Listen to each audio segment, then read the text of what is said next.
Hello, friends, and welcome back to Malicious Compliance Stories. Seriously, though, what part of the world do you live where hobos will carry your groceries for you for tips? The client who came across our OP was a bit oblivious, to put it mildly. So don't forget to subscribe to our channel if you're new here and turn on notifications so you don't miss a new video every single day. Here we go.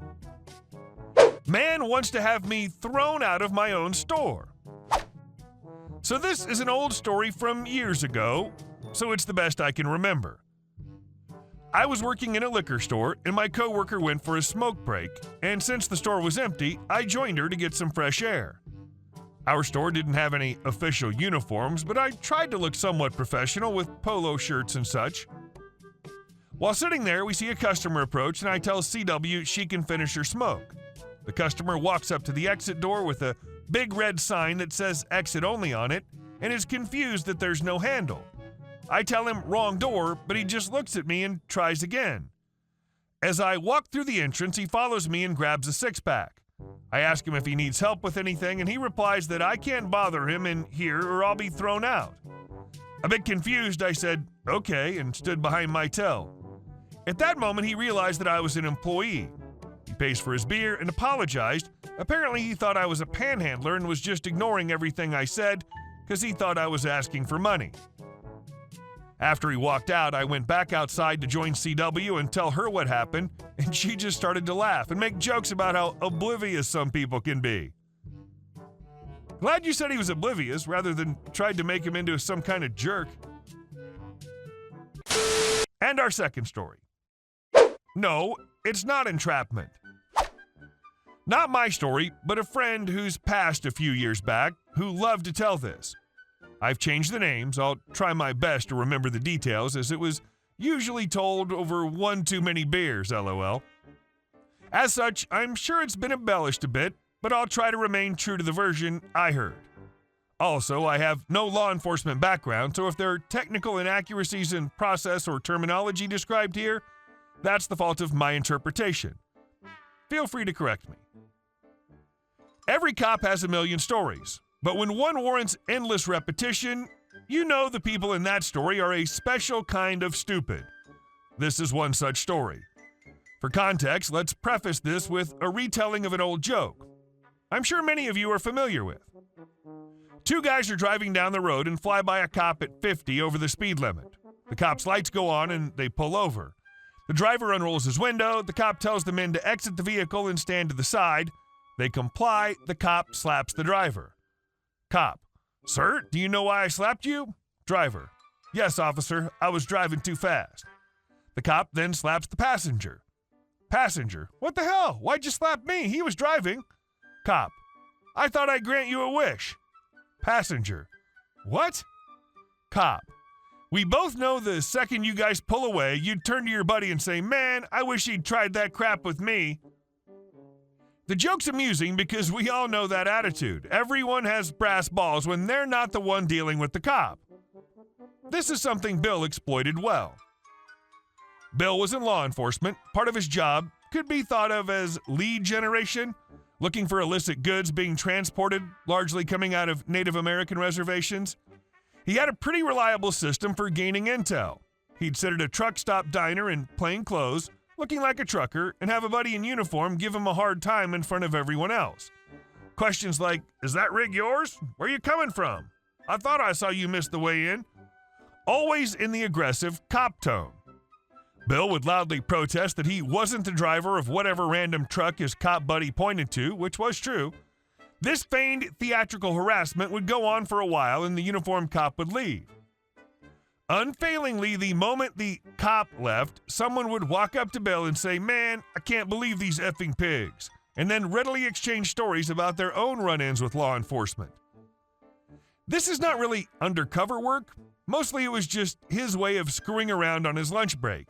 Eat a meal at a diner, see if anyone's dumb enough to take the bait. Many were. Filled with a false sense of bravado, many would walk up to Bill and tell him how they would have handled the cops, give him pointers on how to evade cops, and in the process disclose a lot of info about their own shady dealings. As he told it, he'd snag at least one good lead a month doing this a couple of times a week at various truck stops. There was a guy we'll call Tweaker Travis. Not the sharpest kid, but he was a regular. A small-time runner who they normally wouldn't even bother with. He mostly just moved cartons of cigarettes for resale without the tax stamp off the res. Maybe 20 or 30 a day. Illegal, but that's not what they were fishing for. They might have ignored him completely, except Tweaker Travis had seen Bill get shaken down by different cops over the last few months, and in his addled mind, he'd come to the conclusion that anyone getting that much police attention but never getting arrested must be well connected in the criminal underworld, and he wanted in. So what does Travis do? He writes up a resume of his criminal job experience, complete with dates and references, and hands it to Bill. Yes, he put his criminal jacket in a resume form, properly formatted and everything, complete with names and phone numbers to all his petty crime buddies, and handed it to a cop. In it, he confessed to several local burglaries, and Bill was forced to arrest him. Normally, when the badge and handcuffs came out, most people would realize they'd done effed up, but not our boy Travis. At first, he laughed. "Come on, man, quit screwing around. I know you ain't no cop." The handcuffs go on, and they walk toward the police car, but Tweaker Travis is falling deeper into denial. He's seen too many movies, and fiction and reality are pretty blurred in his current state of mind. "Whoa, you guys have the cops on your payroll? Man, I knew you were connected, but I had no idea you had that kind of pull around here. So what are you guys moving?" Travis is in the back of the car, Bill's in the front, obviously, and they're driving down the road to the police station. "So, hey man, where are we going? Do I have to do an interview or something to start running for you guys? We gonna meet some bosses? The whole handcuff thing, is that some kind of initiation?" Nobody gets a word in with this guy. He's talking a million words a minute in typical Tweaker fashion. They're halfway through booking him in before he begins to suspect something's wrong. Finally, he pauses for a moment and goes silent as the gravity of what's happening begins to sink in. At this point, it's been about 45 minutes since the whole fiasco began, and Bill can finally get a word in. In his best cop voice, Bill explains, "Dude, you need to shut up now and call a lawyer. This is not a test or an initiation. I showed you a real badge, handcuffed you, put you in a police cruiser, drove you to the police station."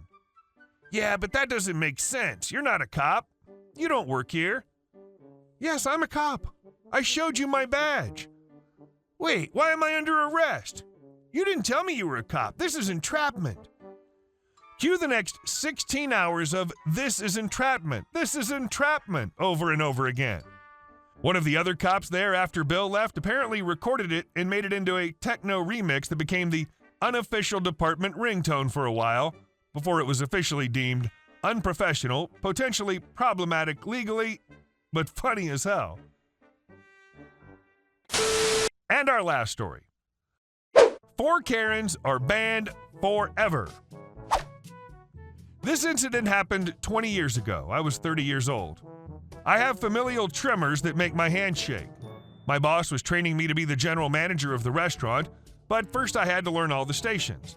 The back of the house, prep cook, fry cook, kitchen manager. And now for the front of the house, busboy, greeter, and on to server station.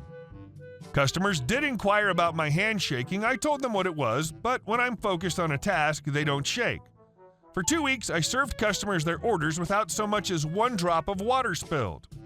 And then, on one of our most busiest days of the year, they entered. 4 Karens were seated in my section. I gave them their waters, waited a bit, and when I thought they had enough time, I asked if they were ready to order. They said yes. Then as I wrote their orders, they noticed my hand shaking. I walked to the kitchen. I heard whispers from them. "Did you see his hand shake? Ask for a martini, shaken, not stirred. I bet the kitchen saves money on blenders." As always, I took a deep breath and let it go. All my life I was made fun of because of my familial tremors. In school, kids would slap my lunch tray out of my hands and say, "You need to get those shaky hands under control." But I learned to take it. I came back with their salads and soups, and as I walked away, I heard a crash. 2 salads were on the floor. A Karen shouted, "Look what you did! Spilled our salads! Your hand shakes so much it rattled the table and knocked our food off the table! You should be on disability! You're a danger to yourself and others!" I took a deep breath. I told them I couldn't have knocked it off from this distance. Well, you placed our salads on the edge of the table with your hand shaking and knocked it over. It was probable I may have. I was really wiped out from serving. I apologized and cleaned up the mess. As I did, Karen asked for a new server, but everyone was slammed. As I left, I heard more comments. Customers were looking at me, and if you said it wasn't my fault, they saw everything. I forced a smile and told them I know. I returned with the Karen's 2 salads, saw some of the mess I missed from the previous salads. As I knelt to pick it up, I felt a bowl of salad hit me in the head and heard a glass of water knock over and felt it spill onto my head. The Karens screamed to talk to Mr. Sean, the owner. They spewed lie after lie about how clumsy I am. I shouldn't be allowed to work in public. Mr. Sean asked me if what they said was true, even though he knew it wasn't. For the first time ever, the bullies had won. My voice cracked as my eyes watered up. All I could do is barely say no. When a customer spoke up for me, I couldn't take it. It was the first time a complete stranger stood up for me.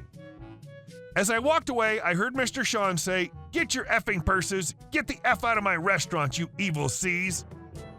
As I made my way to the employee restroom, trying to keep it together as tears dripped off my cheeks, I rushed through the kitchen and into the restroom and cried and cried. A 30-year-old adult man, crying nonstop. 30 years worth of pent-up tears, anger, and sorrow. I walked out of the bathroom. The kitchen was dead quiet. I clocked out. And as I walked through the dining room, I heard light murmurs and felt eyes on me. I told Mr. Sean I'd see him tomorrow.